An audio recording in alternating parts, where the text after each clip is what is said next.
Hello and welcome to बिटिनिंग। साथ में मिलके शुरू करते हैं जिंदगी की दूसरी इनिंग।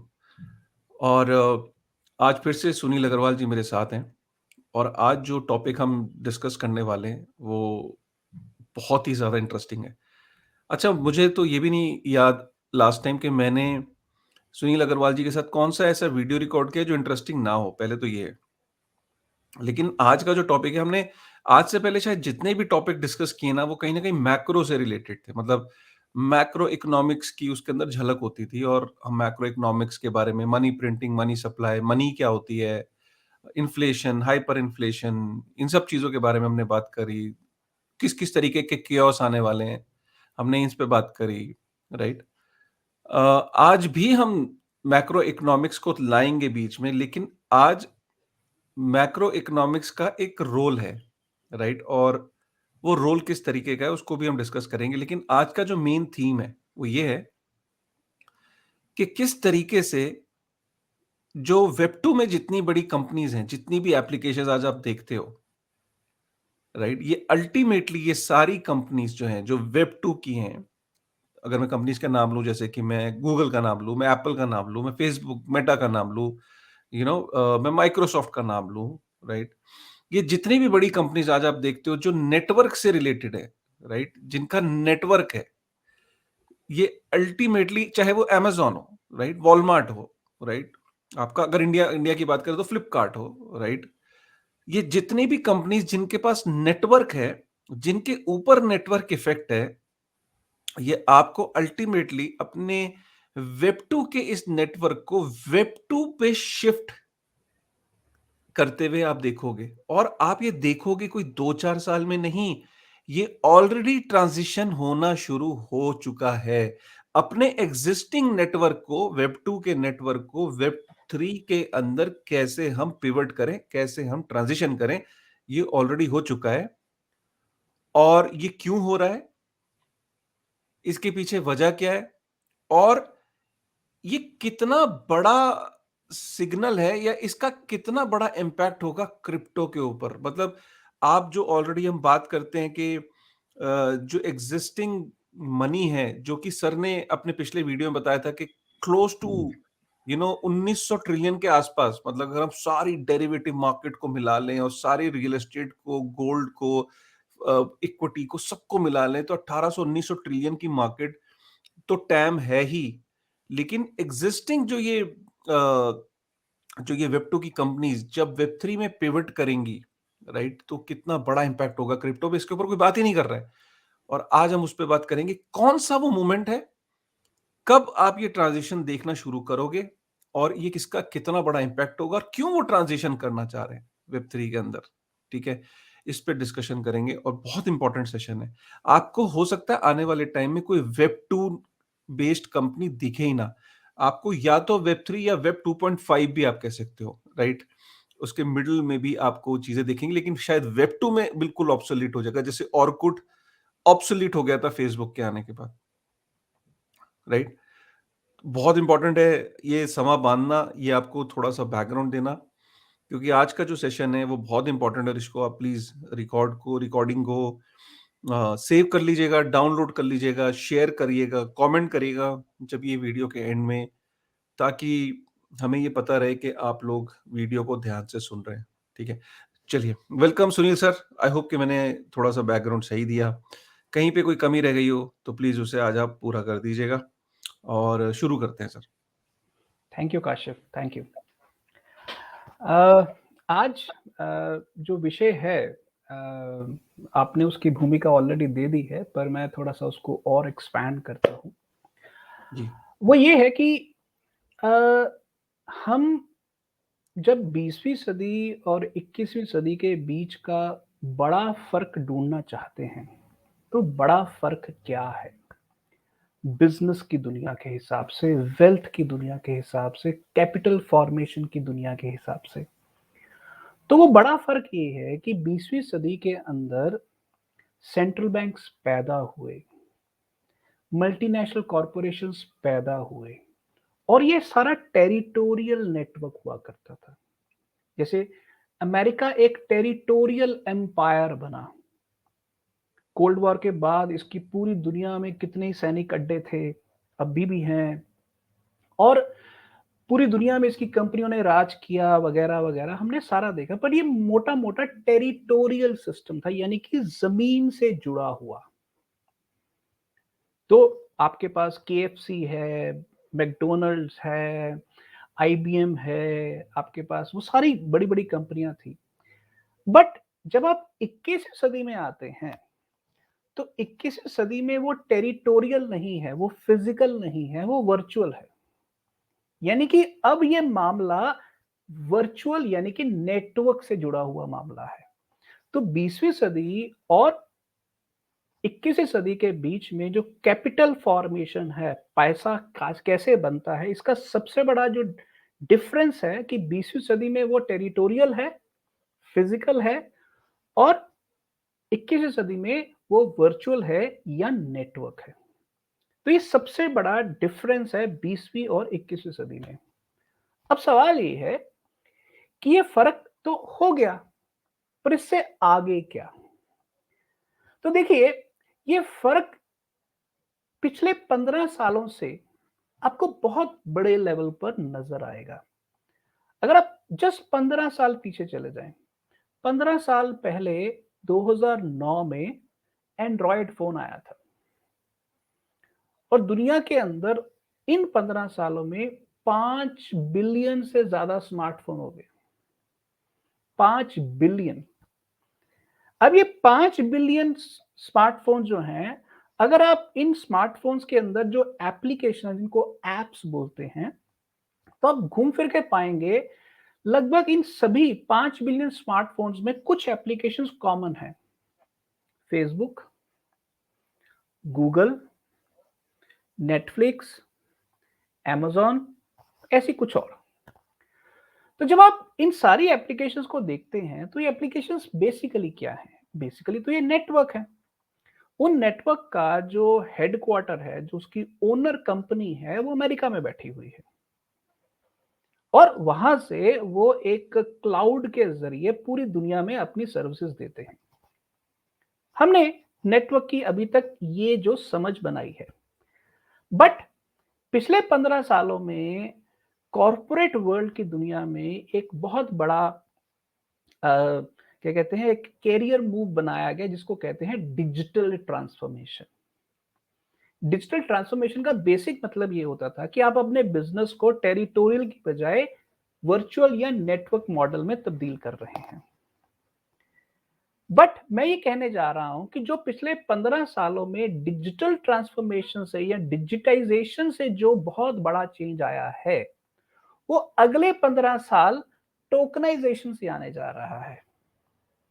अब आप कहेंगे कि भाई नेटफ्लिक्स, अमेज़न या गूगल इनका तो कोई टोकन ही नहीं है, तो कैसे आ जाएगा? तो वो जो चेंज है, आज मैं उस चेंज को आपके सामने रखने जा रहा हूँ। और उस चेंज का जो फंडामेंटल लॉजिक है, वो इकोनॉमिक से आता है।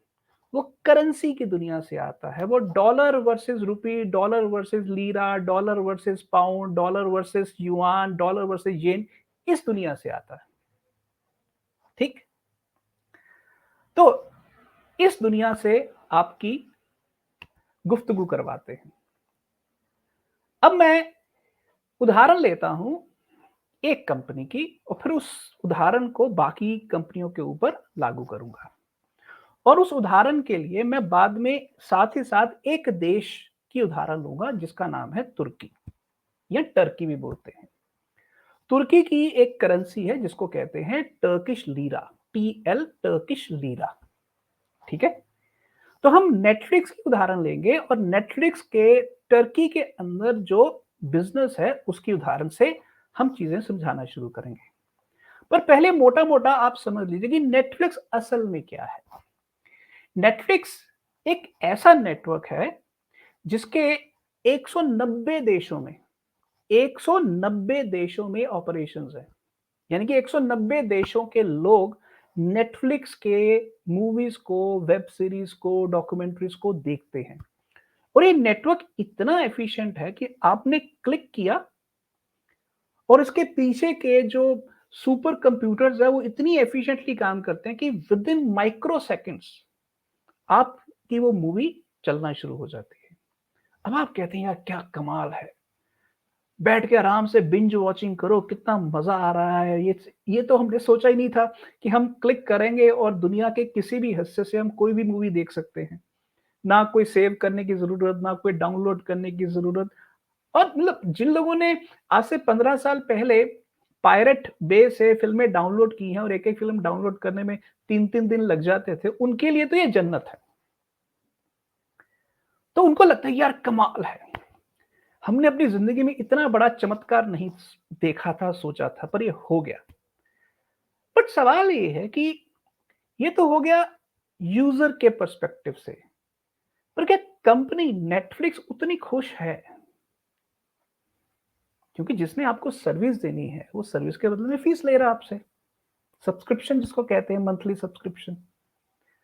अब थोड़ी देर के लिए आप यूज़र के एस्पेक्ट से मत सोचिए, क्योंकि यूज़र को तो अब आदत होगी। आज दुनिया में लगभग 240 मिलियन लोग नेटफ्लिक्स के सब्सक्राइबर हैं। 240 यानी कि 24 करोड़ लोग। और ये 24 करोड़ लोग दुनिया के टॉप 10% लोग हैं। टॉप 10 या टॉप 5% उस कैटेगरी में आप ले सकते हो। ये दुनिया के अमीर लोग हैं। ओके, पर ये मत भूलिए कि ये दुनिया के टॉप जो परचेजिंग पावर वाले लोग हैं, ये 190 देशों में बटे हुए हैं। ठीक। अब आपने तो इधर से क्लिक किया, नेटफ्लिक्स की मूवी उसी समय शुरू हो गई। पर जो पैसा आपने नेटफ्लिक्स को दिया, वो नेटफ्लिक्स तक कैसे पहुंच रहा है? मुद्दा ये है। Got it? आप हैं इंडिया में, आप पे करेंगे रुपी में।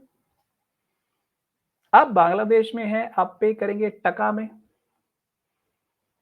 आप श्रीलंका में हैं, आप श्रीलंकन रुपी में पे करेंगे।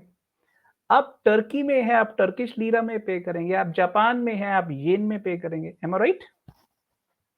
ठीक है। तो सवाल ये है कि जब आप क्लिक करते हैं, माइक्रो सेकंड में मूवी चल जाती है, क्या उतनी ही खूबसूरती से नेटफ्लिक्स की जेब में मलाई की तरह पैसा जा रहा है? सवाल ये है। क्योंकि हमें तो ये लगता है ना कि भाई नेटफ्लिक्स के तो वारे न्यारे होने चाहिए। 24 करोड़ कस्टमर हर महीने सब्सक्रिप्शन दे रहा है। क्लियर? तो हम थोड़ी देर के लिए नेटफ्लिक्स के सीईओ को ध्यान में रखें और उससे पूछें कि भाई तू खुश है कि नहीं? इतना बड़ा बिजनेस चला रहा है, तू खुश है भी कि नहीं? तो अगर आप थोड़ी देर के लिए नेटफ्लिक्स के बोर्ड रूम को इमेजिन करें, ठीक है? उनका जो गवर्निंग बोर्ड होता है, बोर्ड रूम में उनके सारे डायरेक्टर्स, सीईओ, चेयरमैन सब बैठते होंगे। तो वो जब नेटफ्लिक्स की बैलेंस शीट चेक करते होंगे, तो एक लेवल पे तो बड़े खुश होते होंगे कि भाई हमारे नेटफ्लिक्स के सब्सक्राइबर बढ़ते जा रहे हैं, बढ़ते जा रहे हैं, बढ़ते जा रहे हैं। बट आपको पता है कि आज से 3 साल पहले एक स्टॉक मार्केट में एक टर्म चलती थी, जिसको कहते हैं फैंग, FANG। ठीक है? फैंग का मतलब होता है Facebook, Apple, Netflix and Google. ठीक? उसके बाद ये टर्म बदल के अब स्टॉक मार्केट में मैग्निफिसेंट 7 हो गई। ठीक? आपको पता है कि नेटफ्लिक्स ना केवल फैंग कंपनी की लिस्ट से निकाल दिया गया, बल्कि मैग्निफिसेंट 7 की लिस्ट से भी निकाल दिया गया। क्या आपको पता है? पर सोचिए। ये नहीं पता, ये कब हुआ? ये मैं बताता हूं, उस पर आता हूं। तो सवाल ये है कि आपके लिए तो इसका कोई मतलब नहीं है, पर नेटफ्लिक्स के बोर्ड रूम के अंदर उनका सीईओ, उनका चेयरमैन जब पूछेगा कि नेटफ्लिक्स को ये मैग्निफिसेंट 7 और फैंग ग्रुप से निकाल दिया गया, ये तो उनके लिए सबसे खराब न्यूज़ है।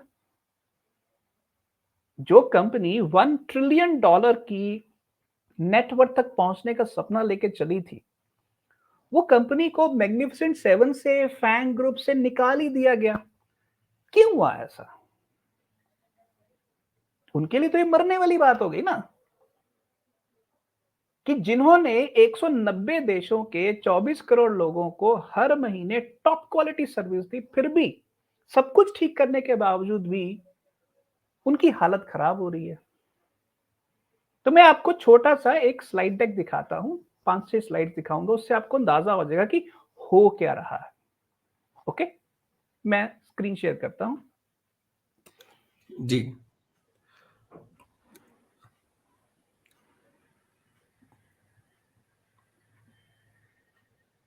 नीचे प्रेज़ेंट का बटन होगा सर।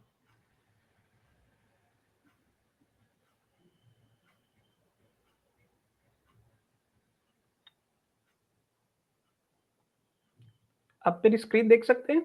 हाँ, मैं दिखा रहा हूँ सर। आ गई। हाँ। अब ध्यान से इस स्क्रीन को देखिए। इस स्क्रीन के अंदर मैग्निफिसेंट 7 जो स्टॉक मार्केट की 7 कहते हैं ना ताजपोशी वाली कंपनियां हैं। तो इसमें नंबर 1 पर माइक्रोसॉफ्ट आती है, ठीक है? फिर एप्पल आती है, फिर गूगल जिसको अल्फाबेट बोलते हैं, फिर अमेज़न आती है और फिर फेसबुक जिसको अब मेटा बोलते हैं। अब ये ग्रुप को पहले फैंग ग्रुप बोला जाता था और फैंग ग्रुप में एक नेटफ्लिक्स भी हुआ करती थी। अब नेटफ्लिक्स को इसमें से निकाल दिया गया है और इसके अंदर 2 नई कंपनियां आ गई हैं। एक कंपनी है एनवीडिया और दूसरी कंपनी है टेस्ला। Got it? अब ध्यान से देखिए कि ये 7 कंपनियां आज की तारीख में ग्लोबल स्टॉक मार्केट का जो मैक्सिमम गेन है, ये इन 7 कंपनियों से आ रहा है। पर नेटफ्लिक्स तो इसमें रही ही नहीं। तो नेटफ्लिक्स को क्या हो गया? नेटफ्लिक्स तो इतनी शानदार कंपनी थी कि नेटफ्लिक्स तो फैंग ग्रुप में मानी जाती थी, बट ये कंपनी वहां से निकल गई। इसका मतलब है कहीं ना कहीं दुनिया को ऐसा लगा कि अब नेटफ्लिक्स का फ्यूचर ब्राइट नहीं है।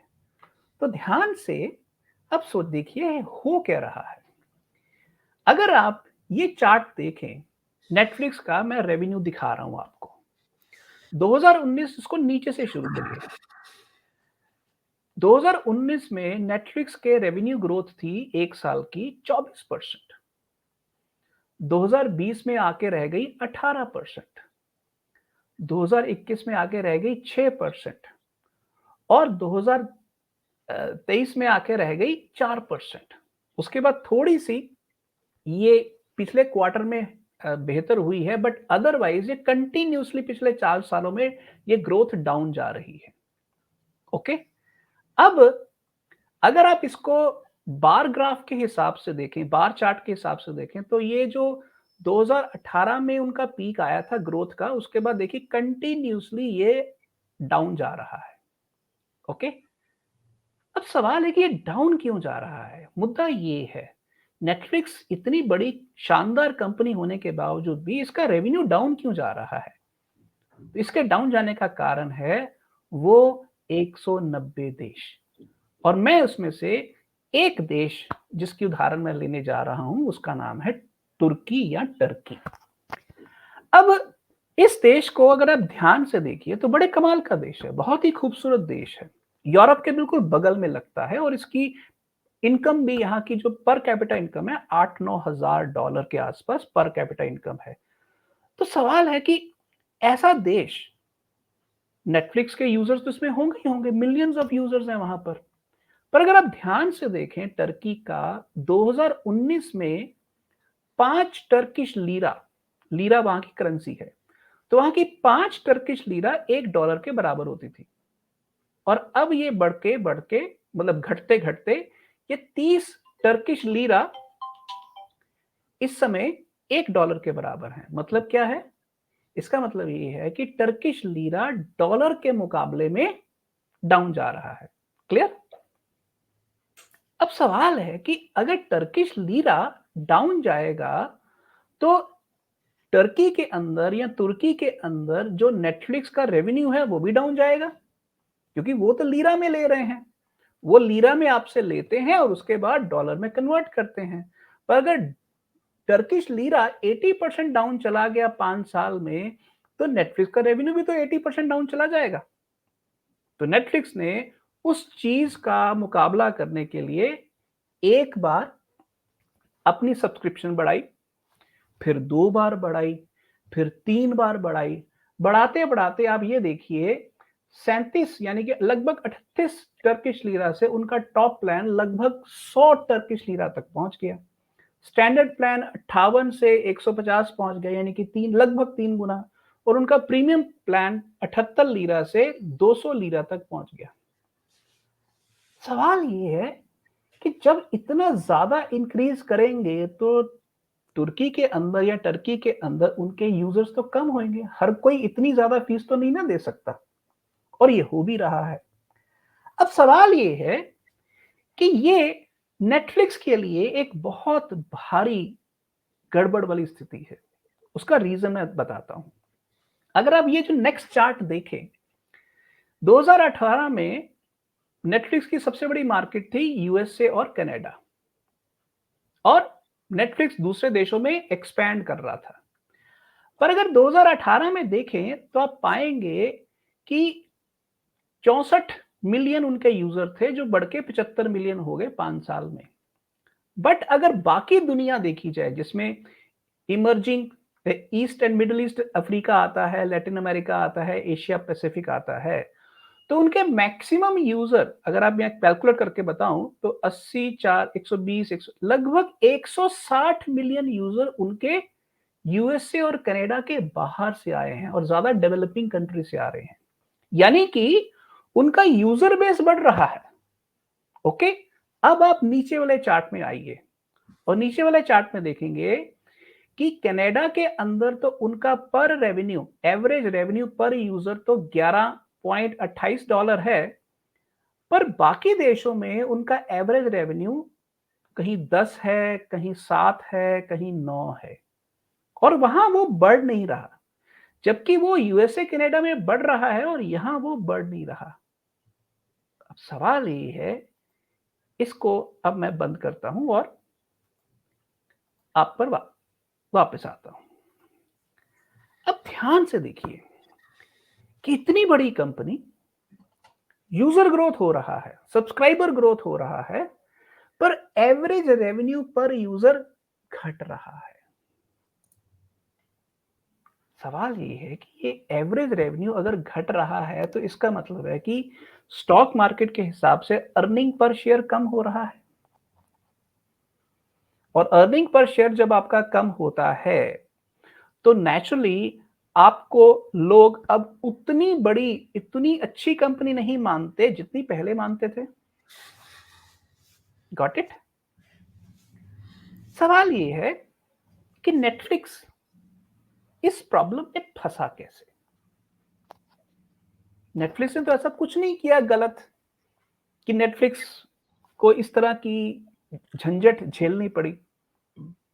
बट पिछले 5-6 साल में डॉलर इंटरनेशनल करेंसीज के मुकाबले में बढ़ता जा रहा है।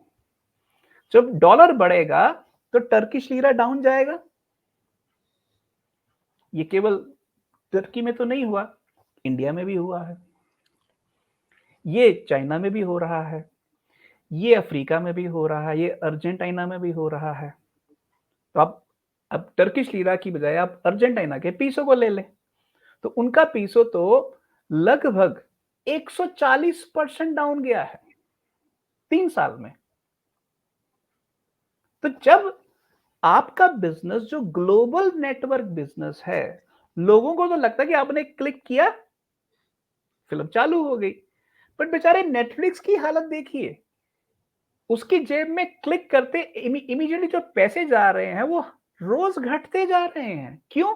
क्योंकि जिन करेंसीज के अंदर दुनिया के 190 देशों के लोग पे कर रहे हैं, उन करेंसीज की वैल्यू डॉलर के मुकाबले में कम होती जा रही है।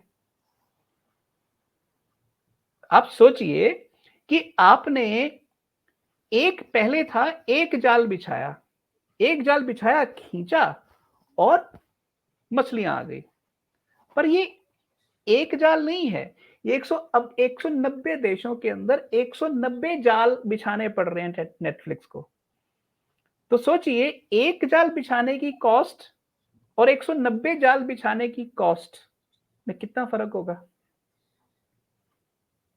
यानी कि आप एक ऐसी प्रॉब्लम में फँसे हुए हैं कि आपकी जो सप्लाई है, वो तो टक करके चलती है, पर आपका जी पैसे की जो इनकम है, वो 190 देशों के करेंसी ज़ोन्स के अंदर फँसी पड़ी है। और ये एक ऐसी समस्या है, जिसका हल नेटफ्लिक्स के पास नहीं है। अब नेटफ्लिक्स क्या कर रहा है? नेटफ्लिक्स इस चीज़ से बचने के लिए एक तो अपनी सब्सक्रिप्शन बढ़ा रहा है। जब सब्सक्रिप्शन बढ़ाता है तो यूज़र कम हो जाते हैं। उसने पासवर्ड शेयरिंग बंद कर दी। पासवर्ड शेयरिंग बंद करने से यूज़र ग्रोथ भी कम हो गया और नेटफ्लिक्स की पॉपुलैरिटी भी कम हो गई। ठीक?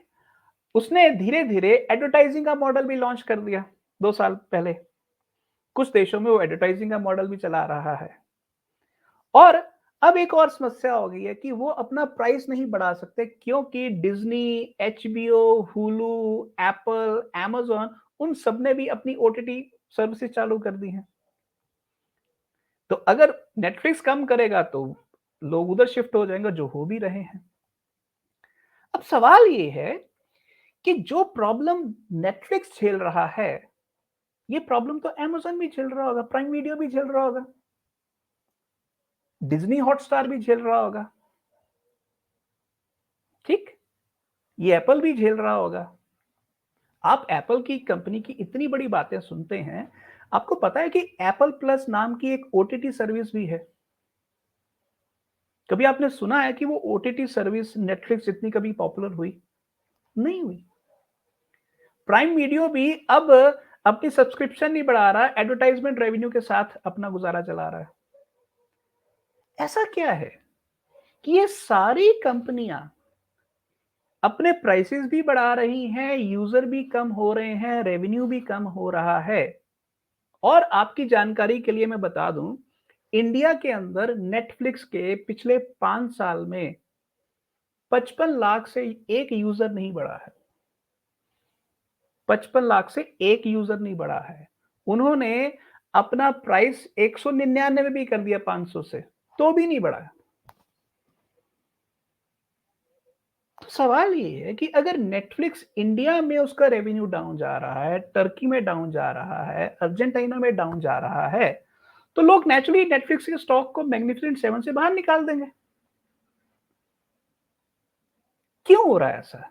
ऐसा इसलिए हो रहा है कि जब आप लोकल देश में सर्विस देते हैं, तो लोकल करेंसी में आपको चार्ज करना पड़ता है।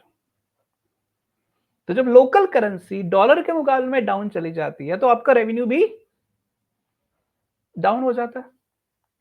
तो ये सिर्फ नेटफ्लिक्स के साथ नहीं हो रहा है, ये अमेज़न के साथ भी हो रहा है, ये फेसबुक के साथ भी हो रहा है, ये डिज्नी हॉटस्टार के साथ भी हो रहा है। आपको याद है कि आज से 2 साल पहले हॉटस्टार की वैल्यू हिंदुस्तान में सबसे ज़्यादा थी, अगर ओटीटी कंपनियों के हिसाब से देखा जाए। आज हालत ये है, हॉटस्टार की वैल्यू ड्रास्टिकली डाउन चली गई है और हो सकता है कि थोड़े दिनों में उसको रिलायंस जियो खरीद ले, बिक जाए वो। ऐसा क्या हो रहा है कि दुनिया के अंदर इतनी बड़ी-बड़ी कंपनियां जो हैं, उनका रेवेन्यू डाउन जा रहा है और वो कुछ नहीं कर पा रही हैं। ऐसा नहीं कि वो कोशिश नहीं कर रही, अपना कंटेंट बेहतर कर रही हैं, अपने बिजनेस मॉडल को चेंज कर रही हैं, फिर भी उनका रेवेन्यू क्यों डाउन जा रहा है? सवाल ये है। और इस सवाल का उनके पास कोई जवाब नहीं है क्योंकि गलती उनकी नहीं है। पूरी दुनिया की मैक्रो इकोनॉमिक्स देखें तो डॉलर तो महंगा होता जा रहा है, पर डॉलर के मुकाबले में जो बाकी करेंसियां हैं, वो डाउन जाती जा रही हैं। तो इसका मतलब क्या है कि नेटफ्लिक्स एक स्लो सुसाइड मोड में चला गया, धीरे-धीरे आत्महत्या, धीरे-धीरे आत्महत्या। जैसे जापान में हुआ, 1990 के अंदर जापान अपने पीक पर पहुंचा, उसके बाद वो डिप्रेशन में चला गया, धीरे-धीरे आत्महत्या। नेटफ्लिक्स भी उसी मोड में जा रहा है। अगर इस मोड में चलता रहा तो क्या नेटफ्लिक्स आने वाले समय में आज से 5 साल बाद या 10 8 साल बाद या 10 साल बाद, क्या आपको लगता नहीं कि नेटफ्लिक्स की हालत हो सकता है ब्लैकबेरी जैसी हो जाए? आज कितने लोग ब्लैकबेरी यूज़ करते हैं? कितने लोग नोकिया यूज़ करते हैं? अगर आप इस ट्रेंड को देखें, इस मिड टर्म ट्रेंड को देखें, तो बड़ी से बड़ी global B to C company, network company का रेवेन्यू डाउन जा रहा है। यानी कि और ये सिर्फ नेटफ्लिक्स के साथ नहीं हो रहा है। अगर मैं आपको गूगल की उदाहरण दूं, आपको सुनकर हैरानी होगी, गूगल के इंडिया के अंदर रेवेन्यू कम हो रहा है। उन्होंने अभी 24% बढ़ाया है, जो उनका जो प्रोफेशनल सर्विसेज है, ईमेल सर्विसेज और दूसरी जो सर्विसेज हैं। उसी तरह से फेसबुक का, क्योंकि चार्ज तो रुपये में ही करते हैं ना इंडिया में, बट उनके यूरोप और अमेरिका से बाहर उनके रेवेन्यू बढ़ नहीं रहे हैं। यूजर बढ़ रहे हैं पर उनका रेवेन्यू घट रहा है। उसका सिंपल रीजन है, डॉलर के मुकाबले में बाकी सभी देशों की करेंसियां डाउन जा रही हैं। अब मेरा आपसे सवाल ये है कि ये बड़ी बड़ी कंपनियों की अर्निंग्स डाउन जा रही हैं और यूजर बढ़ रहे हैं और ये कुछ नहीं कर पा रही हैं, इसका कंपनियों के पास सोल्यूशन क्या है? ये है सवाल। बहुत ही बहुत ही गहराई में मेरा दिमाग हिल गया है, टू बी वेरी ऑनेस्ट। मैं जितनी देर आप बोल रहे थे तो मैं वाकई में इस चीज को जस्ट इमेजिन कर रहा था कि अ, मतलब इट्स लाइक कि अगर नेटफ्लिक्स का एक इंफ्रास्ट्रक्चर है और उसने अगर किसी कंट्री को सर्व करना है तो उस वहां पे चाहे 2 यूजर हो, 2,000 यूजर हो, 2 लाख यूजर हो, उसके एक इंफ्रास्ट्रक्चर की फिक्स्ड कॉस्ट है। ठीक है। और वो ये नहीं कह सकता कि अगर मेरे 2 टीवी पे मेरा सब्सक्रिप्शन है तो मेरे मेरे खर्चे भी 2 टीवी के बराबर है। नहीं, उसके खर्चे वही हैं। खर्चा उसके सर्वर का खर्चा, एम्प्लॉइज का खर्चा, बिल्डिंग का खर्चा, इंटरनेट का खर्चा, वो जो क्लाउड का खर्चा, there are so many expenses to run a OTT. एक फिर कंटेंट का खर्चा। मैं ये नहीं कह सकता कि मैं अभिषेक बच्चन को या अमिताभ बच्चन को अगर लेके आ रहा हूं तो मैं वो 2 टीवी हैं तो अमिताभ को नहीं लेके आता हूं, किसी और को लाता हूं। नहीं, कंटेंट की कॉस्ट वही है। अगर मैं ब्लॉकबस्टर मूवी लेके आ रहा हूं तो मेरी कंटेंट की कॉस्ट वही है, चाहे वो 2 लोग देखें या 2 लाख देखें। आपकी कितना डीपर कंसेप्ट है कि, और ये नेटफ्लिक्स पे अप्लाई नहीं होता, कि अगर मेरा कंटेंट का कॉस्ट या मेरा खर्चा फिक्स्ड है, मेरा यूजर बेस बढ़ नहीं रहा है और मेरा रेवेन्यू डाउन जा रहा है, सो ये कई कंपनियों को खा जाएगा ये सिचुएशन। और ये खा रहा है। एग्जैक्टली। और ये ये सिचुएशन खा रहा है। और ऊपर से ये जो, अच्छा, ये कंपनीज ग्लोबल कंपनीज हैं, लोकल मार्केट में आई, लोकल मार्केट में रेवेन्यू बढ़ नहीं रहा है, लॉस या रेवेन्यू कम हो रहा है और यूजर बढ़ नहीं रहा है। और फिर लोकल लेवल पे जो प्लेयर्स हैं, जैसे जियो सिनेमा को अगर हम देखें, जो कि लोकल लेवल पे फिर उन लोगों से कंपटीशन फेस करना पड़ रहा है, राइट। सो जो कि लोकली अगर बैठे हैं तो उनका डेट का एक्सेस नेटफ्लिक्स से बेहतर है लोकल लेवल पे, right. So what I am just trying to just visualise this thing, कि अगर नेटफ्लिक्स जो सिचुएशन यहां फेस कर रहा होगा, यही सिचुएशन वो कहीं अर्जेंटीना में भी फेस कर रहा होगा। वो अगर कोई श्रीलंका में आज नेटफ्लिक्स हो तो उसको तो यही नहीं पता कि उसका 15 दिन बाद का रेवेन्यू क्या होगा। यस। या नेटफ्लिक्स को जिम्बाब्वे में ये पता ही नहीं है कि आज मॉर्निंग में जिसने सब्सक्रिप्शन ली है वो शाम को मेरे गल्ले में पैसे कितने आएंगे। यस। सो सर, ये इस बारे में किसी ने, टू बी वेरी ऑनेस्ट, मतलब ये इतना पहली बार शायद मैंने सुना ये कॉन्सेप्ट, क्योंकि ये प्रॉब्लम एग्जिस्ट करती है, लेकिन इस प्रॉब्लम के बारे में अवेयरनेस उनके बोर्ड रूम में, नेटफ्लिक्स के बोर्ड रूम में और अमेजोन के बोर्ड रूम में ये चीजें डिस्कस होती होंगी कि इस यस। सिचुएशन को काउंटर कैसे करें। And I am sure America being a capitalist country, उनके पास जब वो अपने इंडस्ट्रियलिस्ट के साथ बैठते होंगे और तो वो बोलते होंगे कि boss, you are getting stronger but our businesses are getting weaker. Yes. और ये बहुत बड़ी प्रॉब्लम है। हम्म। आपको अगर याद हो, मैंने अपने जो पिछले 2 सेशन में जो बिटकॉइन स्पॉट ईटीएफ अप्रूवल पर किए थे, हुँ, मैंने आपको ये कहा था कि 12 साल के संघर्ष के बाद जेमिनी ने 2013 में पहला स्पॉट ईटीएफ अप्रूवल प्रपोजल भेजा था एससीसी को, securities and hmm, exchange commission of USA को। उन्होंने हुँ। रिजेक्ट किया था, उसके बाद पता नहीं कितने प्रपोजल गए, सब रिजेक्ट हो गए।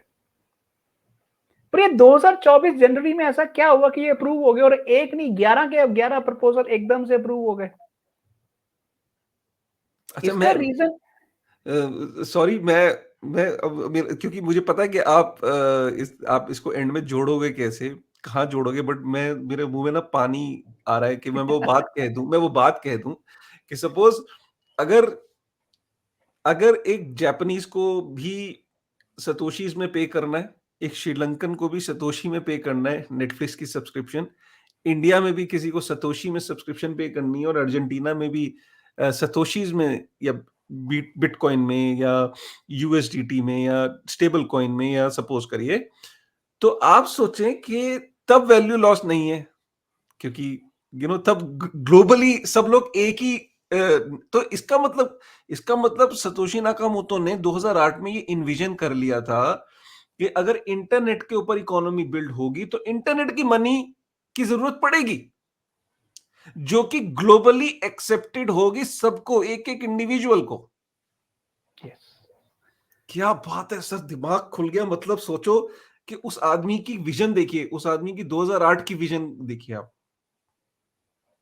तो बेसिकली सर तब नेटफ्लिक्स अब था भी नहीं या तब कोई ऐसी तो था कंपनीज भी नहीं थी। था भी नहीं। So the point here is कि ये पूरा का पूरा गेम अब ये है हम्म, कि आपको एक ऐसी करेंसी चाहिए जिसको इन्फ्लेशन की मार ना हो। हाँ हाँ एंड हाँ बिल्कुल। क्योंकि अगर आप टर्किश लीरा में पेमेंट लेते हैं तो इनको इसको इन्फ्लेशन की मार है। आप रुपी में पेमेंट लेते हैं उसको इन्फ्लेशन की मार है। आप येन में लेते हैं उसको मार है। अर्जेंटीना पीसो में लेते हैं सब उसकी मार है। तो इसका मतलब है कि आपको एक ऐसी करेंसी चाहिए जो 190 देशों में काम करे। 190 देशों में काम करे और किसी के सामने उसकी वो करेंसी डिवैल्यू ना हो रही हो। हाँ, तो सोचिए, आप हम्म 5 साल पीछे चले जाइए। 5 साल पीछे चले जाइए और आप सोचिए कि टर्की के अंदर, तुर्की के अंदर उन्होंने लोगों को ऑप्शन दी होती कि टर्किश लीरा की बजाय आप बिटकॉइन में पे कर दो, 20% डिस्काउंट देंगे हम। हम्म 20% डिस्काउंट। हम्म तो अगर लोगों ने वो 20% डिस्काउंट की ऑफर ले ली होती और बिटकॉइन में पेमेंट शुरू कर दी होती, तो हम्म आज अमेरिका के अंदर नेटफ्लिक्स दुनिया की सबसे अमीर कंपनी बन जा रही थी, जैसे माइक्रो स्ट्रेटेजी बन गई। हम्म माइक्रो स्ट्रेटेजी जो माइकल सेलर की कंपनी है, आज उसके पास टोटल बिटकॉइन सप्लाई का 1% है। लगभग 2 लाख बिटकॉइन है उनके पास। तो सोचिए नेटफ्लिक्स के पास कितने बिटकॉइन होते।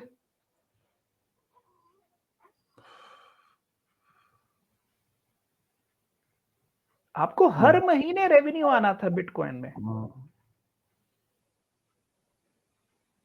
Got it? हम्म अब सवाल ये है कि नेटफ्लिक्स या तो बिटकॉइन में पेमेंट लेगा या उसके पास एक दूसरी ऑप्शन है। हम्म अगर मान लीजिए बिटकॉइन का भाव ऊपर नीचे जाता है, वॉलेटाइल जाता है, तो उसके पास दूसरी ऑप्शन है कि वो अपने प्लेटफॉर्म को टोकनाइज कर देगा, अपनी एक क्रिप्टो करेंसी लॉन्च कर देगा। जैसे ब्रेव ब्राउजर ने बैट लॉन्च कर दिया, टेलीग्राम ने अपनी पीछे करेंसी लॉन्च करने का भी प्लान किया था। या तो आप अपने नेटवर्क को टोकनाइज कर दीजिए और पूरे नेटवर्क के अंदर मान लीजिए आपने एक नया टोकन लॉन्च कर दिया जिस टोकन की वैल्यू 1 घंटे स्ट्रीमिंग आवर के बराबर है। अगर आपके 200 मिलियन यूजर हैं, आप उसको 50 के साथ मल्टीप्लाई करके 10 बिलियन टोकन रिलीज कर दीजिए और उसमें से 20% यूजर को एयर ड्रॉप कर दीजिए, जैसे स्टार्कनेट ने किया या ब्लर ने किया या और लोगों ने किया। तो आप सोचिए कि उस टोकन का भाव क्या आएगा और वो टोकन किस तरह से दुनिया में फैल जाएगा। हम्म या तो आप बिटकॉइन में पेमेंट लें जो इन्फ्लेशन प्रूफ हो, या आप अपना टोकन लॉन्च करें। इन 2 ऑप्शंस के अलावा आपके पास कोई तीसरी ऑप्शन नहीं है। Stable coin? पर सवाल है कि स्टेबल कॉइन के साथ तो वही होगा जो डॉलर के साथ हो रहा है। अल्टीमेटली आम आदमी को बिटकॉइन तो समझ में आता है, हुँ, यूएसडीटी किसको समझ में? यूएसडीटी तो फिर इन्फ्लेशन के चक्कर में फंस गया। मैं आपको काशिफ कहता हूं कि आपके पास $1000 हैं हुँ, आज की तारीख में, मैं आपको $1000 दे देता हूं, आप $1000 यूएसडीटी में डालेंगे कि बिटकॉइन में डालेंगे, बताइए? हुँ, क्योंकि बिटकॉइन में $1000 डालने का मतलब है कि आपको पता है कि ये भाई साल बाद हो सकता है $2000 हो जाए। हुँ, ठीक। हुँ। सवाल ये है कि अल्टीमेटली आपको अब प्लस प्लस मैं यहाँ एक और चीज़ ऐड कर दूँ कि सपोज़ रशिया बोलेगा व्हाई यूएसडीटी? सो हाँ, सो बेसिकली चाइना बोल सकता है कि why USDT? BTC is like is it doesn't have a background, it's neutral, it's या पॉलिटिकल एपॉलिटिकल।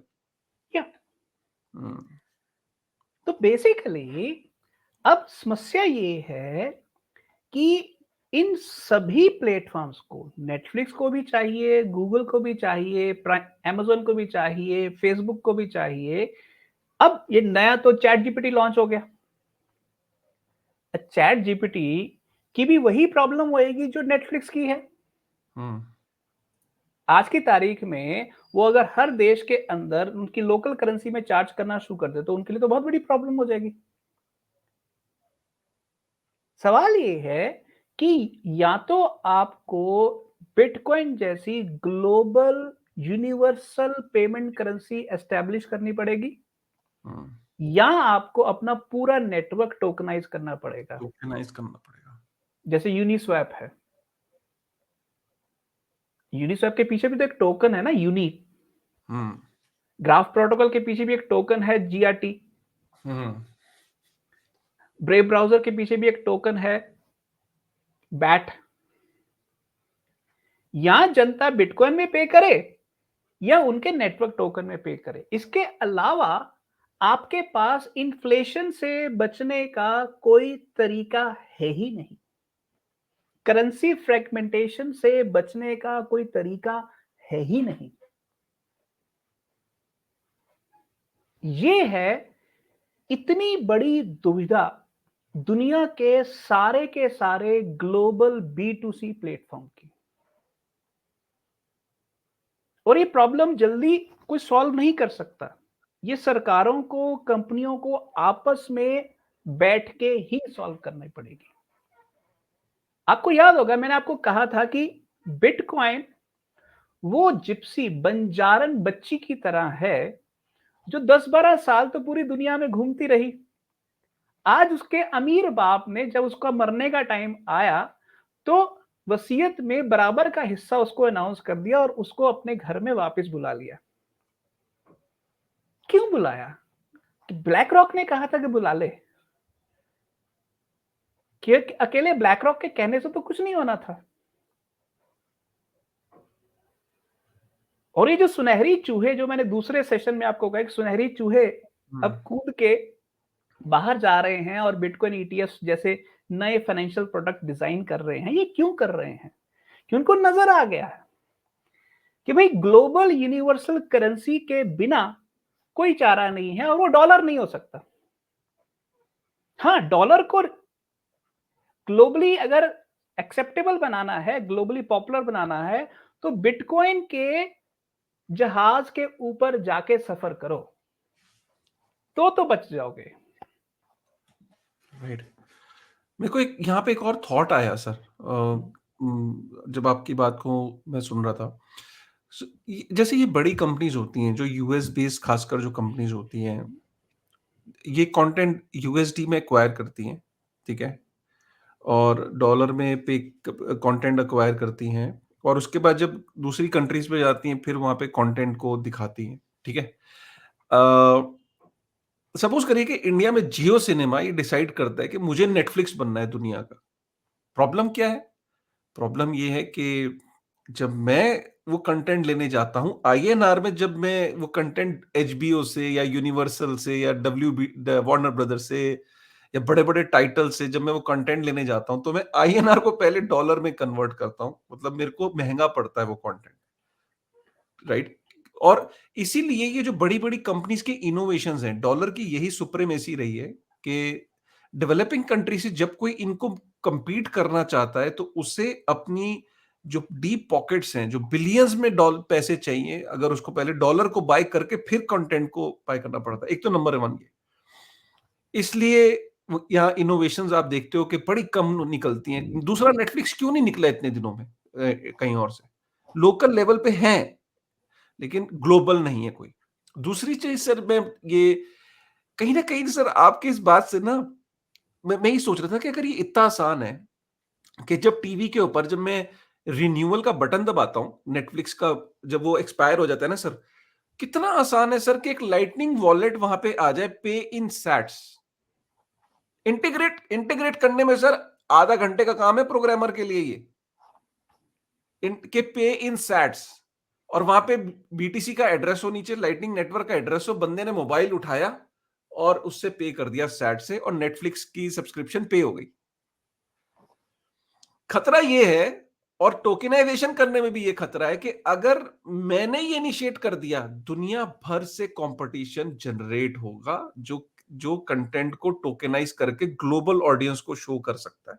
क्योंकि अगर मैं एक्सेप्ट कर रहा हूं, तो भाई ग्लोबली भी दुनिया के नेटवर्क को अमेरिका को एक्सेप्ट करना पड़ेगा। अच्छा काशिफ़, पहले हम्म, मैंने आपको नेटफ्लिक्स के बोर्डरूम में लेके गया। हाँ। अब हम ऐसा करते हैं, हम रिलायंस के बोर्डरूम में चलते हैं, हाँ, जहाँ चलो आओ सर, अंबानी के चलते हैं। अंबानी साहब के बोर्डरूम हाँ, में चलते हैं। टाइम ले तो लो सर अम पहले, अब अवेलेबल। तो जब अंबानी साहब के बोर्डरूम में चलते हैं, तो अंबानी साहब तो छोटा तो सोचते नहीं है, बड़ा ही सोचेंगे। हम्म, अब बड़ा कितना बड़ा हो सकता है? अगर अंबानी साहब ये सोच लें कि हमें दुनिया के अंदर नेटफ्लिक्स का कंपेटिटर बनाना है जियो टीवी को या जियो हम्म, सिनेमा को, हम्म, तो वो कैसे बनाएँगे? हम्म। उनके पास 2 ही तरीके हैं, एक बिटकॉइन, दूसरा जियो के टीवी को, जियो सिनेमा को टोकनाइज़ कर दो, टोकनाइज कर दो। ठीक है? हम्म, तो इसका मतलब ये है, कि उनके लिए टोकनाइज़ करना तो कोई मुश्किल काम नहीं है। बट साथ ही साथ उनको एक चिंता होगी कि भाई हम अगर टोकनाइज़ करेंगे तो भारत सरकार तो हमें रोकेगी,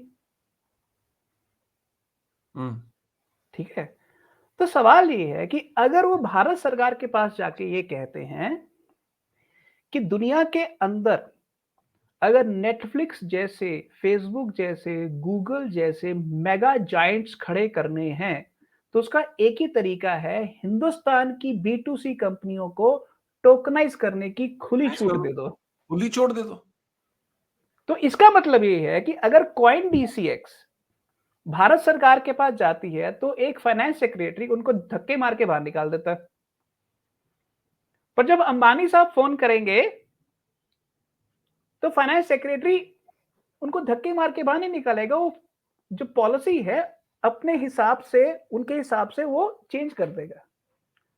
सवाल ये है, मैंने जब बात जहाँ से शुरू की, 15 साल पहले जो गेम डिजिटाइज़ेशन से चेंज हुई थी, वो अगले 15 साल टोकनाइज़ेशन से होएगी। अगर आप भारत को दुनिया का सबसे ताकतवर देश समझना चाहते हो, तो उसके लिए सरकार को सपोर्ट देना पड़ेगा। तो सबसे पहले तो जियो टीवी लाइन में आके खड़ा हो जाता है कि भाई देखो, हम दुनिया का नेटफ्लिक्स बनना चाहते हैं और दुनिया के लोगों को नेटफ्लिक्स से सस्ती और बेहतर सर्विस देंगे। जैसे वो अपना जियो के ज़रिए, कम्युनिकेशंस के ज़रिए दे रहे हैं, ब्रॉडबैंड के ज़रिए। वो कहेंगे कि हम नेटफ्लिक्स अगर $10 में देता है, हम $2 में दे देंगे। तो उनकी service Pakistan, Sri Lanka, Bangladesh, Africa, Latin America सब जगह चलेगी।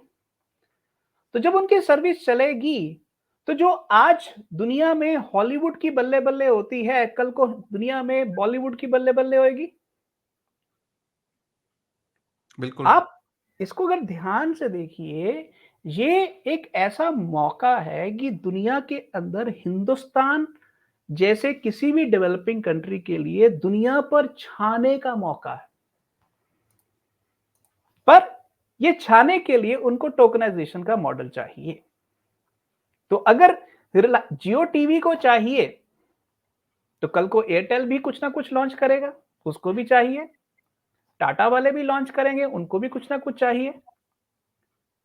तो आपको अगर अमेज़न का मुकाबला करना है, तो अमेज़न का मुकाबला करने के लिए आपके पास एक ग्लोबल प्लेटफ़ॉर्म होना चाहिए, जो लोगों को कम कॉस्ट में बेहतर सर्विस दे और बिना टोकनाइज़ेशन के आप अफ्रीका के अंदर, लैटिन अमेरिका के अंदर लॉन्च नहीं कर सकते। अब मैं ये बात कह रहा हूं कि बेसिकली हम लोग एक ऐसे कगार पर आ गए हैं कि एक तरफ नेटफ्लिक्स, गूगल, amazon ये डाउन जा रहे हैं क्योंकि इनके अर्निंग पर शेयर इसलिए नहीं कम हो रहे कि इनकी कंपनियां खराब है। नो, इनके शेयर इसलिए डाउन जाएंगे क्योंकि दुनिया के अंदर डॉलर और बाकी करेंसियों का बीच का जो रिश्ता है वो है फ्रिक्शन। उस फ्रिक्शन का मुकाबला ये कंपनियां नहीं कर सकती और उससे बचने के दो ही तरीके हैं। या बिटकॉइन है, बिटकॉइन में पेमेंट लेना शुरू कर दो या टोकनाइज कर दो। तो अगर वो बिटकॉइन में पेमेंट लेंगे तो हमें काले कुत्ते ने काटा कि हम नहीं लेंगे। बिल्कुल, अगर वो एग्ज़ैक्टली। टोकनाइज करेंगे तो हमें काले कुत्ते ने काटा कि हम टोकनाइज नहीं करेंगे। मैंने आपको ये बात कही थी पिछली बार कि जो अमेरिका करेगा हम भी वही करेंगे, बस थोड़ा वक्त के बाद करेंगे।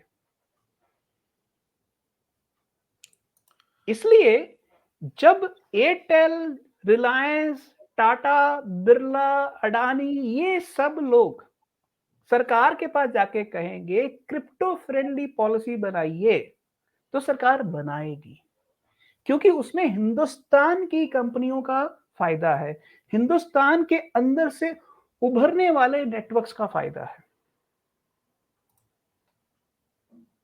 तो आज एक संदीप नेलवाल, पॉलीगॉन और जयंती कानानी जो इंडियन फाउंडर्स हैं, वो इंडिया में पैदा हुए, इंडिया में उन्होंने इनोवेशन किया, बट क्योंकि क्रिप्टो पॉलिसी नहीं है, उनको दुनिया के दूसरे देशों में जाके बसना पड़ा। बट आने वाले समय में ऐसे बहुत सारे नेटवर्क इंडिया से पैदा होंगे और ये तब होगा अगर पॉलिसी फ्रेमवर्क क्रिप्टो के फ्रेंडली हो जाएगा। बिना टोकनाइजेशन के आप ग्लोबल नेटवर्क नहीं बन सकते और ये एक ऐसी चीज है जो होने वाली है। हुँ। शुरुआत बिटकॉइन के स्पॉट ईटीएफ ने कर दी है।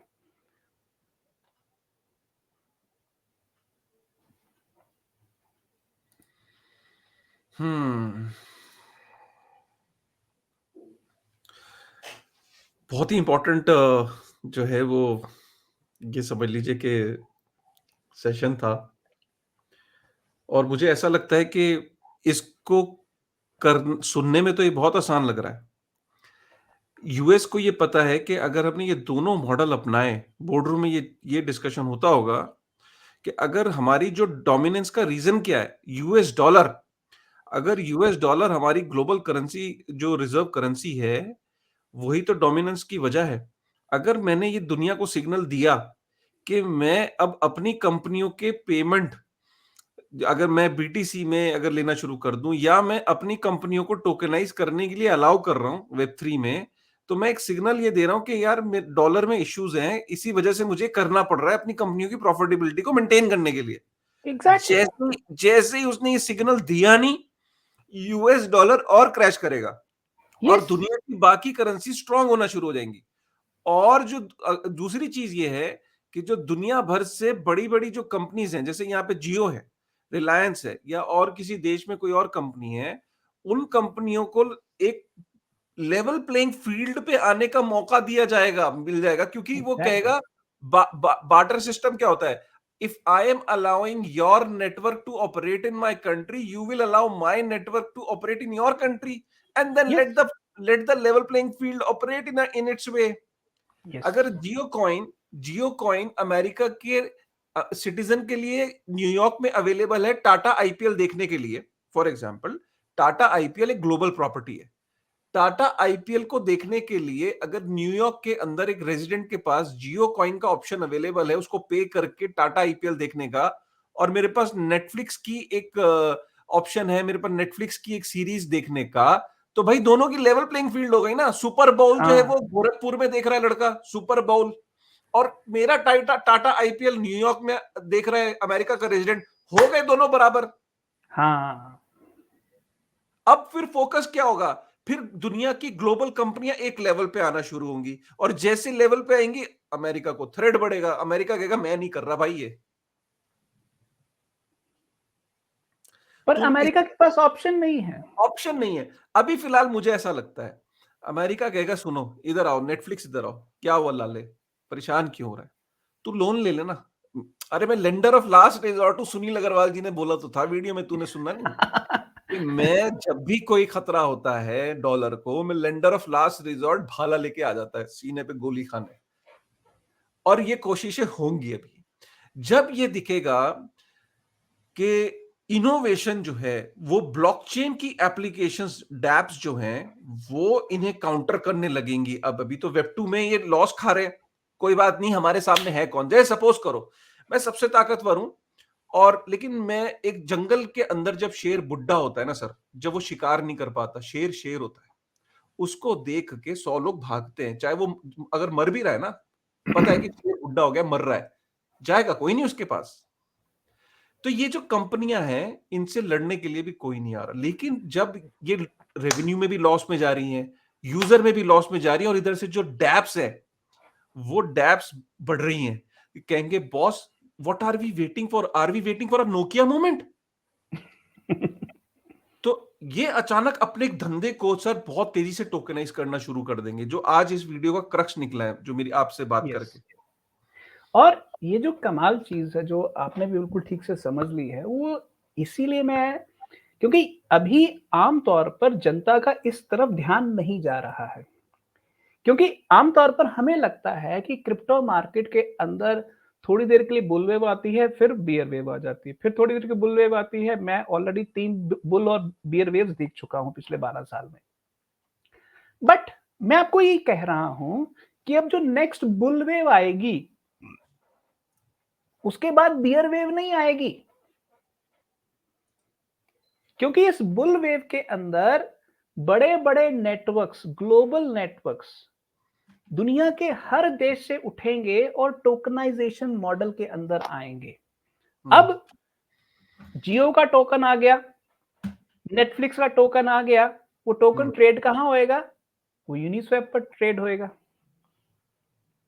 उसके हम्म। पीछे ब्लॉकचेन का कौन सी फीस होएगी? हो सकता है पॉलीगॉन की फीस हो हम्म। सकता है आर्बिट्रम की फीस हो, और किसी और लेयर 2 की फीस हो। सवाल ये है कि पिछले 12 साल में क्रिप्टो का ये जो इंफ्रास्ट्रक्चर बिल्ड हुआ है, ये अब इस लेवल पर पहुंच गया है कि दुनिया में अगर आज की तारीख में आप 1 बिलियन क्रिप्टो ट्रांजैक्शंस डेली करना चाहते हैं, तो Solana, Polygon, Arbitrum, Ethereum, Near protocol, Celestia, इन सब पर आप कर सकते हैं। क्योंकि अब ये इतना सिक्योर नेटवर्क हो चुका हुआ है कि आप अपना टोकन इसमें से कहीं भी लॉन्च कर सकते हैं। और दुनिया के अंदर ऑलरेडी 700 एक्सचेंजेस है, सोचिए, जिसमें से 200 सेंट्रलाइज हैं, 400-500 तो डिसेंट्रलाइज एक्सचेंजेस हैं। तो ये जो इंफ्रास्ट्रक्चर ऑलरेडी तैयार हो गया है, ये आने वाले समय में इसका जो साइज है वो 100x जाएगा मिनिमम। व्हिच मीन्स अगर आज 1.9 ट्रिलियन डॉलर है क्रिप्टो मार्केट का कैप, 1.9 ट्रिलियन, इसको 100 से मल्टीप्लाई करें तो 190 ट्रिलियन डॉलर बनता है। 190। मैं आपको ये कह रहा हूं अगले 10 साल में क्रिप्टो मार्केट 190 ट्रिलियन जा रहा है। आप मेरी बात लिख के ले लीजिए। Oh wow. 190 ट्रिलियन। और दुनिया की हमें लगता था ना कि दुनिया की सरकारें नहीं चाहेंगी। मैं ये कह रहा हूं कि दुनिया की सरकारें ही इसको पुश करेंगी। हम्म। क्योंकि अब उनके पास जहां से चंदा आना है, चंदा तो बड़ी कंपनियों से आना। जब वो कहेंगी कि हमें ग्लोबल प्लेटफॉर्म लॉन्च करने के लिए टोकनाइजेशन मॉडल की परमिशन चाहिए, तो फ्रेमवर्क भी बनेगा।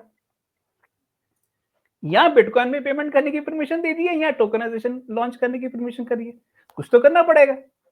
पहले बिटकॉइन आएगा, फिर बिटकॉइन के साथ-साथ टोकनाइजेशन भी आ जाएगा। मैं ये कह रहा हूं कि ये डेवलपिंग कंट्रीज के लिए, इमर्जिंग मार्केट्स के लिए लेवल प्लेइंग फील्ड की शुरुआत होने वाली है। आप सोचिए कि आज की तारीख में इतने बड़े इंफ्रास्ट्रक्चर बिल्ड हो रहे हैं और जिन इंफ्रास्ट्रक्चर के खिलाफ बड़ी-बड़ी सरकारें बोलती थी कि क्रिप्टो तो भाई चोर उचक्के यूज करते हैं, क्रिमिनल यूज करते हैं। बट सवाल है कि वही जेमी डायमंड थे ना जो कहा करते थे कि बिटकॉइन में तो मैं कभी भी नहीं इन्वेस्ट करूंगा। वॉरेन बफे कहते थे कि बिटकॉइन एक रैट पॉइजन है। ये जो दुनिया के दिग्गज थे जो बिटकॉइन को गालियां निकालते थे, आज ऐसा क्या हो गया है कि ये बिटकॉइन रेगुलेट हो रहा है।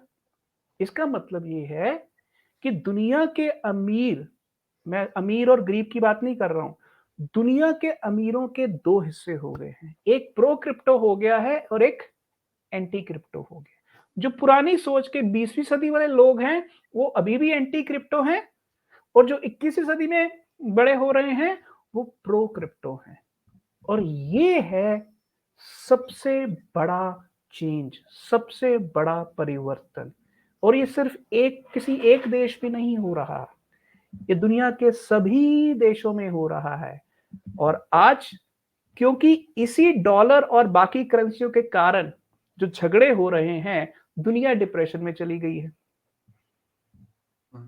जापान ने रिसेशन डिक्लेयर कर दिया, इंग्लैंड ने परसों रिसेशन डिक्लेयर कर दिया, यूरोप ने 6 महीने पहले डिक्लेयर कर दिया था, चाइना का रिसेशन शुरू हो गया है, अमेरिका अगले 6 महीने में डिक्लेयर कर देगा। और ये रिसेशन 2 क्वार्टर वाला नहीं, ये डिप्रेशन है।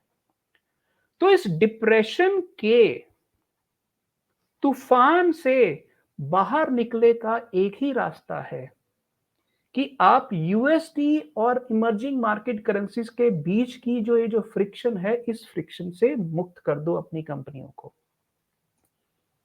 तो हम 21वीं सदी में नेटवर्क की दुनिया में हैं, 20वीं सदी में टेरिटोरियल दुनिया में थे। उस दुनिया में डॉलर चलता था, पर इस दुनिया में, नेटवर्क की दुनिया में डॉलर नहीं चलेगा। क्योंकि आपको एक ऐसी करेंसी चाहिए जिसमें रेगुलर इन्फ्लेशन नहीं होती है और हाई इन्फ्लेशन तो बिल्कुल नहीं होती है। तो ऐसी कौन सी करेंसी है? वो है बिटकॉइन। या बिटकॉइन है या आप अपने नेटवर्क का टोकन लॉन्च करो। तीसरी कोई ऑप्शन आपके पास बचती नहीं है। वो टोकन लॉन्च कहां करेंगे? इथीरियम पर करें, पॉलीगॉन पर करें, आर्बिट्रम पर करें, सोलाना पर करें, नियर पर करें, जहां मर्जी करें। पर टोकन तो आपको ग्लोबल नेटवर्क के हिसाब से लॉन्च करना पड़ेगा। तो इसका मतलब ये है कि ये सारे नेटवर्क्स को फायदा होगा। नेटफ्लिक्स हो सकता है सोलाना पर करे, गूगल हो सकता है नियर पर करे या पॉलीगॉन पर करे। तो इन कंपनियों के की जो वैल्यू है, पॉलीगॉन की, आर्बिट्रम की, सिलेस्टिया की, ये अगले 10 साल में कहां जाएगी? हम्म। तो बेसिकली ये एक ग्लोबल शिफ्ट आने वाला है और इसकी पहली शुरुआत जनवरी 2024 में बिटकॉइन के स्पॉट ईटीएफ से हुई है। और सोचिए, 39,000 डॉलर के ऊपर बिटकॉइन था जब ये लोगों ने पैसा डालना शुरू किया। आज 52,000 पर है। ठीक, तो इसको ध्यान से चेक करिए। एक महीने में 20% की ग्रोथ। हम्म। किस ट्रेडिशनल एसेट में एक महीने में 20% की ग्रोथ होती है? अगर उसको आप ईयर के ऊपर नॉर्मलाइज कर लेंगे तो ये 240% बन जाएगा। सवाल ये है कि अब दुनिया की जितने भी म्यूचुअल फंड कंपनियां हैं, फाइनेंशियल कंपनियां हैं, एसेट कंपनियां हैं, उनको समझ में आ गया कि वो एक बहुत भारी गलती कर रहे थे एंटी क्रिप्टो और एंटी बिटकॉइन होके।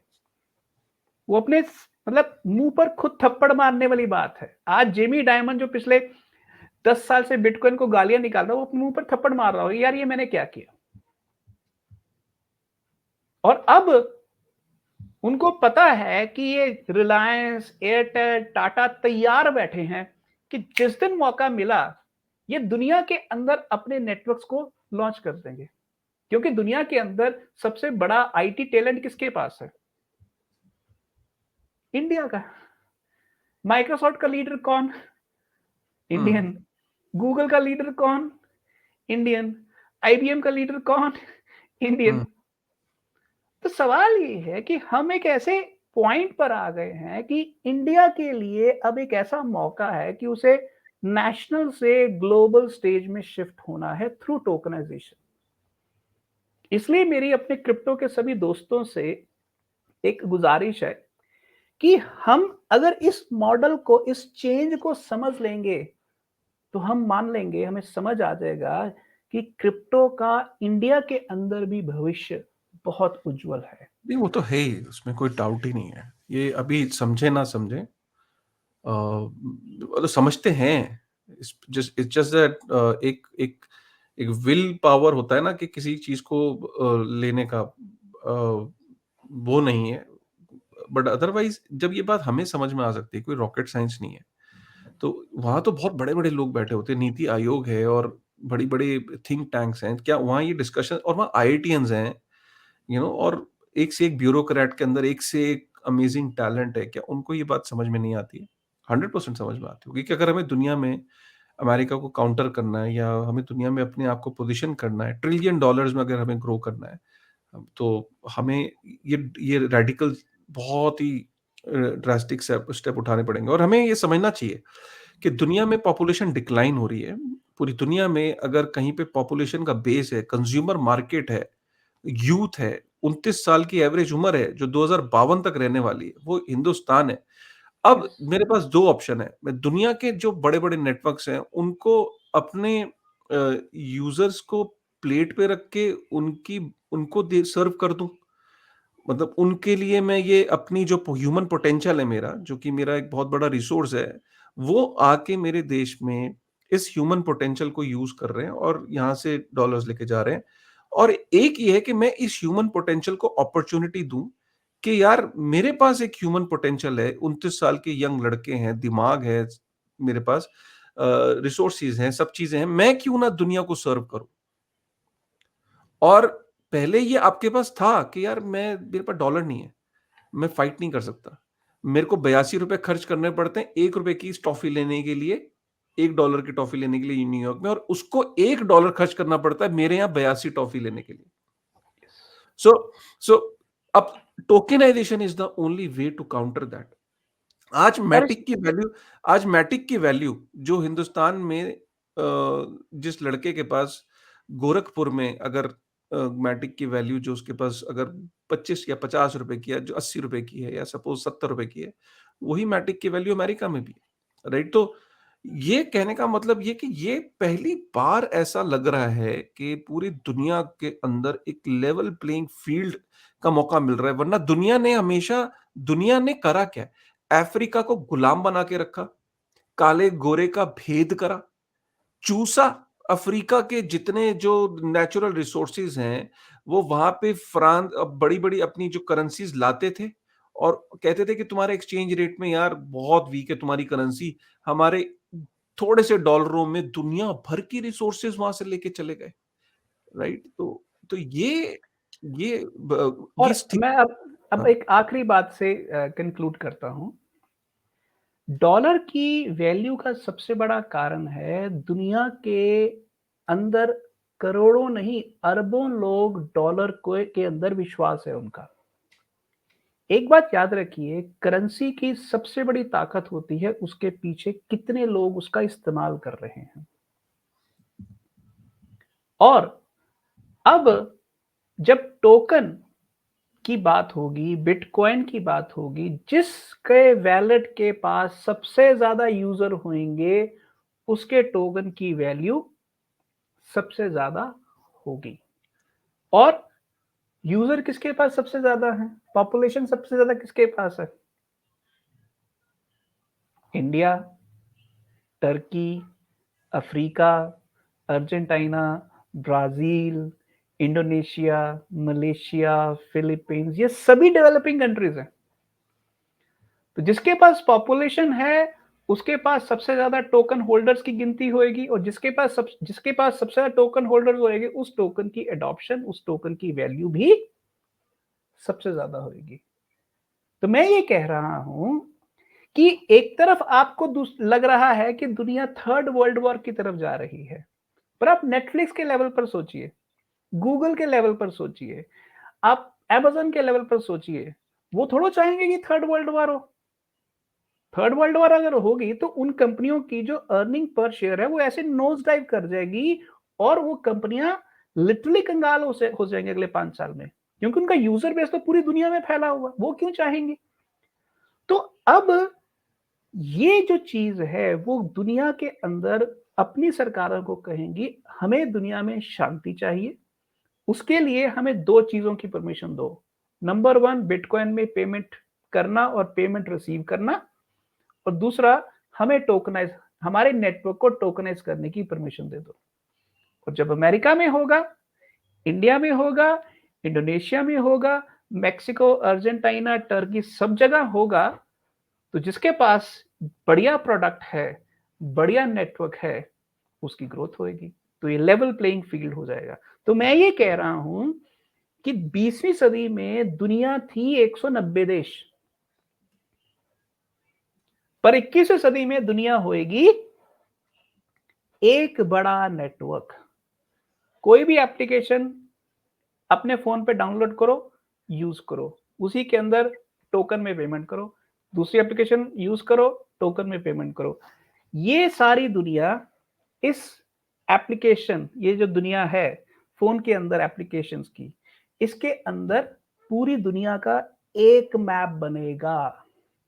इसमें हम हिंदुस्तानी, पाकिस्तानी, हिंदुस्तानी, बांग्लादेशी, हिंदुस्तानी, चीनी नहीं होंगे, हम पूरी दुनिया के अंदर एक दुनिया के वासी होंगे। अगर ये मॉडल हमने एक्सेप्ट कर लिया, तो ना तो थर्ड वर्ल्ड वॉर होएगी, ना डिप्रेशन आएगा, और ना गरीबी बढ़ेगी, ना अमीर गरीब के बीच का फर्क बढ़ेगा।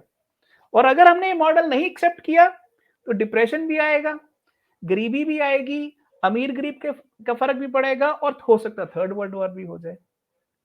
पर मुझे ऐसा लगता है कि दुनिया के लोग अब समझ गए हैं। अगर हम दो नॉर्मल इंसान हैं भाई, आराम से बैठे हम यूट्यूब पर बात कर रहे हैं, अगर हम दोनों को ये बात समझ में आ रही है, तो हमारे जो हजारों दर्शक हो उनको भी बात बड़े आराम से समझ में आती है। तो बड़े बड़े लीडरों को, बड़े बड़े स्टेट्समैन को बात नहीं समझ आएगी, समझ आएगी। और राइट। दुनिया को बचाने का एक ही तरीका है, और उसके दो हिस्से हैं। पहला, बिटकॉइन को यूनिवर्सल पेमेंट करेंसी के रूप में एक्सेप्ट कर लो, यूनिवर्सल पेमेंट करेंसी। और दूसरा, ग्लोबल B2C प्लेटफॉर्म्स को अपने नेटवर्क को टोकनाइज करने की परमिशन दे दो। सिंपल, बाकी सब कुछ अपने आप ठीक हो जाएगा। Right, got it. इसको मैं और अपने व्यूअर्स को जाते-जाते मैं लेवल प्लेइंग फील्ड का मतलब क्या होता है? फिर मैं इसको थोड़ा-सा आपको एग्ज़ाम्पल देता हूँ।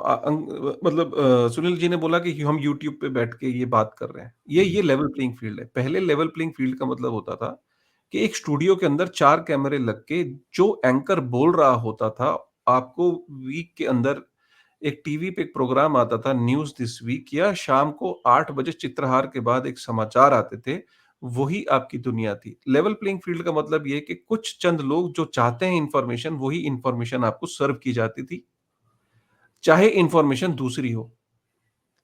यूट्यूब के आने के बाद लेवल प्लेइंग फील्ड आई। कैसे? क्योंकि एक वो जो न्यूज़ एंकर आपको न्यूज़ बताते हैं, और एक न्यूज़ जो आपको यूट्यूब के चैनलों पे आपको जो अलग-अलग इंडिविजुअल कैमरा उठा के अपनी बात आपको समझाते हैं और एनालिसिस करते हैं। अब न्यूज़ के केस में आप कह सकते हो कि लेवल प्लेइंग फील्ड है, राइट? तो जब आपने इन्फॉर्मेशन को लेवल प्लेइंग फील्ड पे लेके आए, इन्फॉर्मेशन अब एक सेंट्रलाइज इंफ्रास्ट्रक्चर का पार्ट नहीं है। Similarly, money is the only thing today in the era of internet जो अभी तक सेंट्रलाइज्ड है।